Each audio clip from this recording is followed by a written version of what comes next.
гости присутни.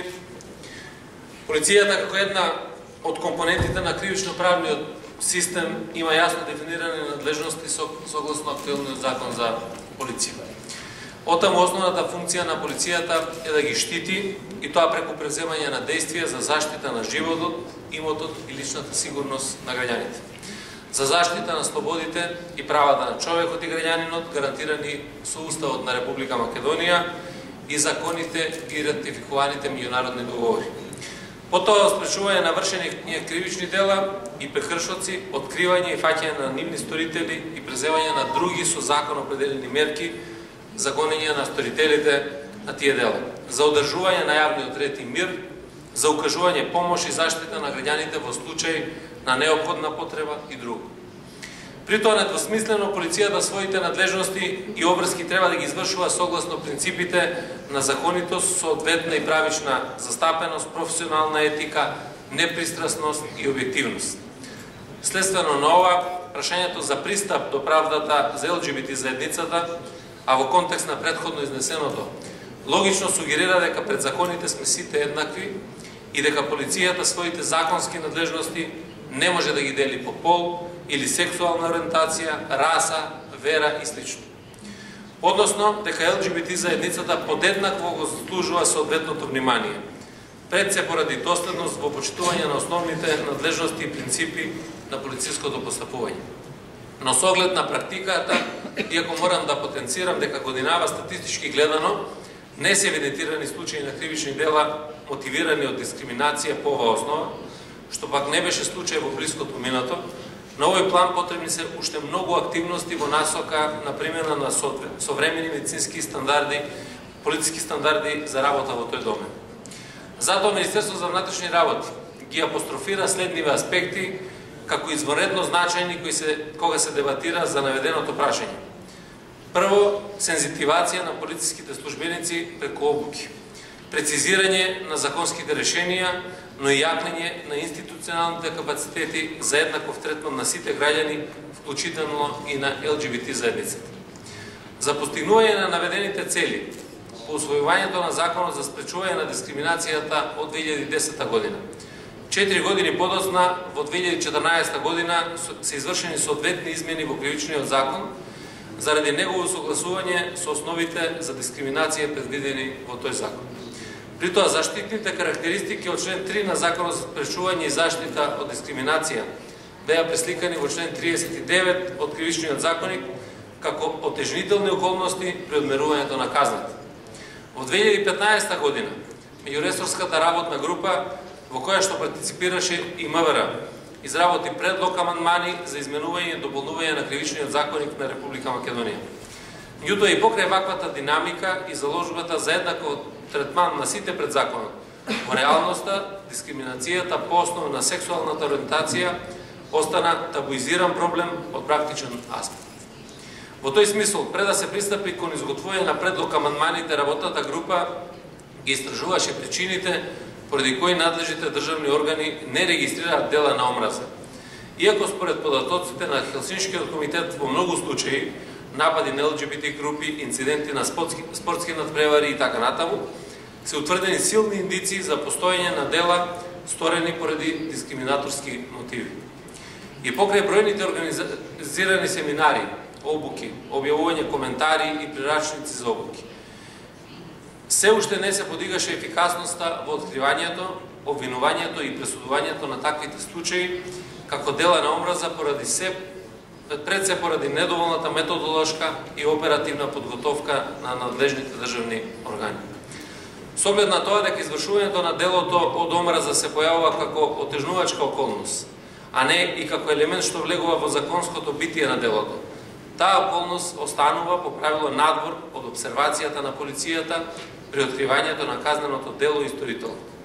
Нејзината откривачка активност е во прв ред сосредоточена на конститутивните елементи на криминалниот настан, а сосема маргинално и на другите негови субјективни елементи или отежнувачки околности.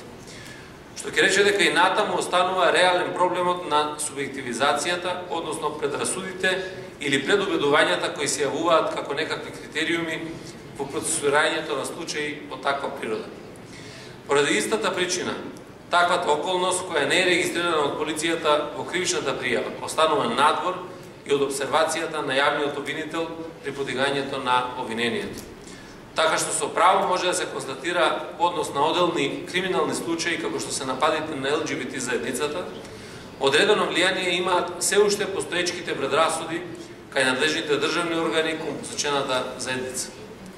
Оттука главната цел на престојните измени на кривичниот законник треба да биде фокусирана по подигањето на видливоста на делото на омраза со пропишување на законска дефиниција на тој поим и предвидување посебни облици на дела на омраза во посебниот дел, што согласно начелото на легалитет ќе ги обврзува органите на гонење да ги откриваат, утврдуваат и процесуираат таквите дела. При тоа, при дефинирање на делото како дело од омраза, се предлага да се смета кривично дело против физичко или правно лице и со нив поврзани лица или имот, кое е сторено во целост или делумно поради реална или предпоставена карактеристика или поврзаност на лицето што се однесува на раса, боја на кожа, националност, етничко потекло, религија или уверување, ментална или телесна попреченост, пол, родов идентитет, сексуална ориентација и политичко уверување. МВР во функција на зајакнување на институционалните капацитети во континуитет спроведуваше обуки за криминалот од омраза, со цел да се потикне посистематски пристап, но и да се влие врз ставовите на полициските службеници по однос на криминалот и говорот од омраза, односно да се елиминира субјективниот на сметка на објективниот пристап.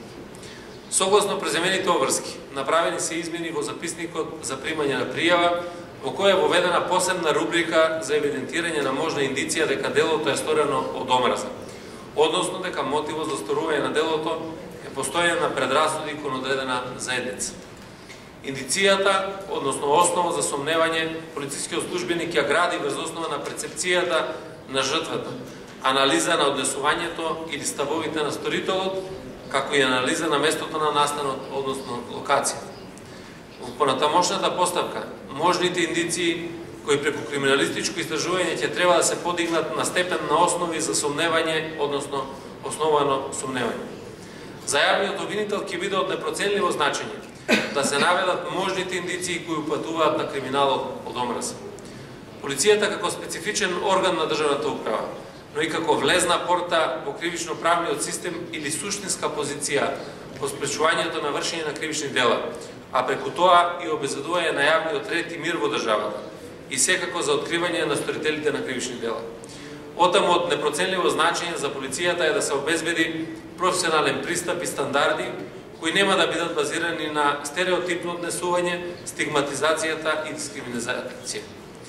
За да се избегнат сите можни појави за несоодветен третман од страна на полицијата, во делот на примањето на пријавата и ефикасноста во преземањето на действијата, отворена е можноста за поднесување на представка во одделот за внатрешна контрола и професионални стандарди.